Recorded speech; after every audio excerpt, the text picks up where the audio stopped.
গাজায় ইসরায়েলের গণহত্যা শুধু সামরিক কর্মকাণ্ড নয়, এটি একটি লাভজনক ব্যবসাও।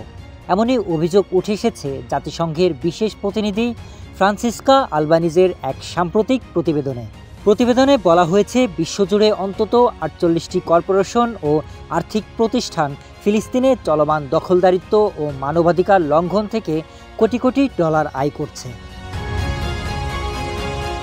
প্রতিবেদনে তালিকাভুক্ত প্রতিষ্ঠানগুলোর মধ্যে রয়েছে Lockheed Martin, Microsoft, Google, Amazon, Caterpillar, BlackRock, এমনকি MITর মতো শিক্ষা প্রতিষ্ঠানও। এই প্রতিষ্ঠানগুলো ইসরায়েলি সেনাবাহিনীকে অস্ত্র, প্রযুক্তি ও নজরদারির যন্ত্রপাতি সরবরাহ করছে এবং দখলকৃত অঞ্চলে অর্থনৈতিক কর্মকাণ্ডের মাধ্যমে মুনাফা অর্জন করছে।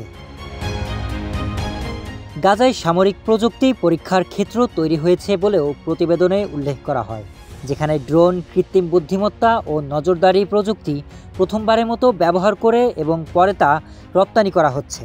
রিপোর্টে দাবি করা হয়েছে, এ পর্যন্ত ইসরায়েল প্রায় ৮৫,০০০ টন বোমা ফেলেছে, যার একটি অংশ এসেছে F-35 এবং F-16 জেট থেকে, যেটি যুক্তরাষ্ট্রের প্রতিষ্ঠান লকহিড মার্টিনের তৈরি।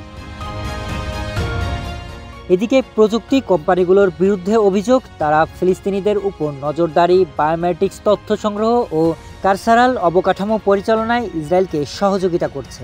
শুধু অস্ত্র বা প্রযুক্তি নয়, নির্মাণ ও আবাসন খাতেও রয়েছে পশ্চিম তীর দখলে বহুজাতিক প্রতিষ্ঠানের অংশগ্রহণ।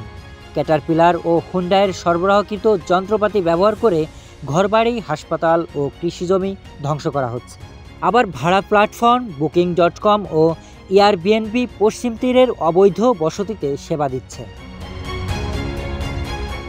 বিশ্বের বড় ব্যাংক ও বিনিয়োগ প্রতিষ্ঠানগুলো যেমন BlackRock, vanguard, Barclays Israeli treasury bond কিনে সরাসরি সামরিক ব্যয়ের যোগান দিচ্ছে।